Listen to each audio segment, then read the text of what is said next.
আপুনি যদি অসমৰ বহুত পৰিয়ালক দেখে যে গেটত বা ঘৰত এটা 20 টকীয়া তলা লগাই পেলাই আমি ঘৰখন এৰি থৈ পেলাই দেশ বিদেশ ফুৰিবলৈ যাওঁ। আমাৰ সাহসটো ক'ত আছে 20 টকীয়া তলাৰ ওপৰত?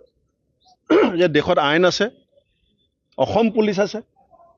আমাৰ যদি কিবা লোকচান হয় অসম পুলিচে তাৰ ব্যৱস্থা গ্ৰহণ কৰিব।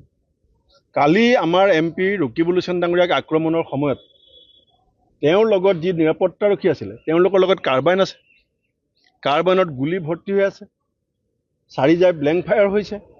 তাৰ পাছতো গুণ্ডাৰ নাম লৈ খাকী পোছাকত যিধৰণে গুণ্ডাবিলাকে লাট মাৰিছে, সেই কথাটো মই অসম পুলিচক কৈছোঁ যে এইটো আপোনালোকে সৰু আইন শৃংখলা বিষয় বুলি নল'ব।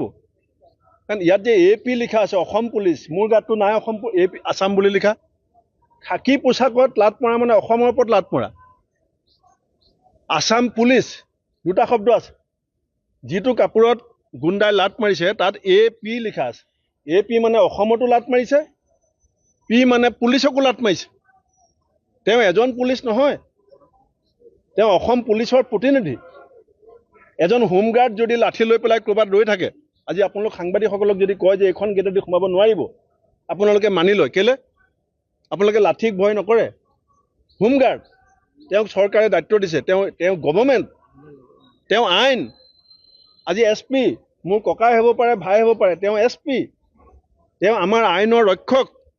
তেওঁ ভৰসাত আমি ৰাতি টোপনি যাওঁ। আমাৰ সাহস যিটো আছে, আমাৰ নাগৰিকৰ, সাধাৰণ মানুহৰ, দুৰ্বল মানুহৰ সকলোৰে যিটো সাহস, সেইটো হৈছে পুলিচ। কিন্তু পুলিচৰ গাত হাত দিয়া, এই কথাবিলাক যদি চৰকাৰে সহজভাৱে লয় তেতিয়াহ'লে অসম জংগল ৰাজ হ'ব। সেইকাৰণে আমি অসম পুলিচক কৈছোঁ যে অনতিপলমে দৃষ্টান্তমূলক শাস্তি দিয়ক, যাতে অসমত কোনো আইন শৃংখলা হাতত তুলি ল'বলৈ সাহস কৰিব নোৱাৰে। আপুনি যদি অসমৰ বহুত পৰিয়ালক দেখে যে গেটত বা ঘৰত এটা 20 টকীয়া তলা লগাই পেলাই আমি ঘৰখন এৰি থৈ পেলাই দেশ বিদেশ ফুৰিবলৈ যাওঁ। আমাৰ সাহসটো ক'ত আছে 20 টকীয়া তলাৰ ওপৰত?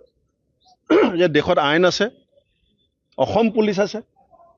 আমাৰ যদি কিবা লোকচান হয় অসম পুলিচে তাৰ ব্যৱস্থা গ্ৰহণ কৰিব। কালি আমাৰ MP ৰকিবুল হুছেইন ডাঙৰীয়াক আক্ৰমণৰ সময়ত তেওঁৰ লগত যি নিৰাপত্তাৰক্ষী আছিলে তেওঁলোকৰ লগত কাৰ্বাইন আছে, কাৰ্বাইনত গুলি ভৰ্তি হৈ আছে, 4 জাই ব্লেংক ফায়াৰ হৈছে। তাৰ পাছতো গুণ্ডাৰ নাম লৈ খাকী পোছাকত যিধৰণে গুণ্ডাবিলাকে লাট মাৰিছে, সেই কথাটো মই অসম পুলিচক কৈছোঁ যে এইটো আপোনালোকে সৰু আইন শৃংখলা বিষয় বুলি নল'ব। কাৰণ ইয়াত যে AP লিখা আছে অসম পুলিচ, মোৰ গাতটো নাই অসম AP আছাম বুলি লিখা। খাকী পোছাকত লাট মৰা মানে অসমৰ ওপৰত লাট মৰা। আছাম পুলিচ দুটা শব্দ আছে, যিটো কাপোৰত গুণ্ডাই লাট মাৰিছে তাত AP লিখা আছে। AP মানে অসমতো লাট মাৰিছে, P মানে পুলিচকো লাট মাৰিছে। তেওঁ এজন পুলিচ নহয়, তেওঁ অসম পুলিচৰ প্ৰতিনিধি। এজন হোমগাৰ্ড যদি লাঠি লৈ পেলাই ক'ৰবাত ৰৈ থাকে, আজি আপোনালোক সাংবাদিকসকলক যদি কয় যে এইখন গেটেদি সোমাব নোৱাৰিব, আপোনালোকে মানি লয়। কেলে?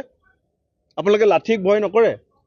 হোমগাৰ্ড, তেওঁক চৰকাৰে দায়িত্ব দিছে, তেওঁ গভৰ্ণমেণ্ট, তেওঁ আইন।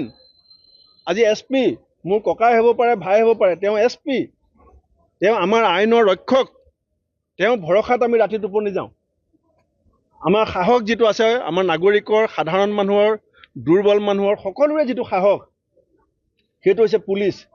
কিন্তু পুলিচৰ গাত হাত দিয়া, এই কথাবিলাক যদি চৰকাৰে সহজভাৱে লয় তেতিয়াহ'লে অসম জংগল ৰাজ হ'ব।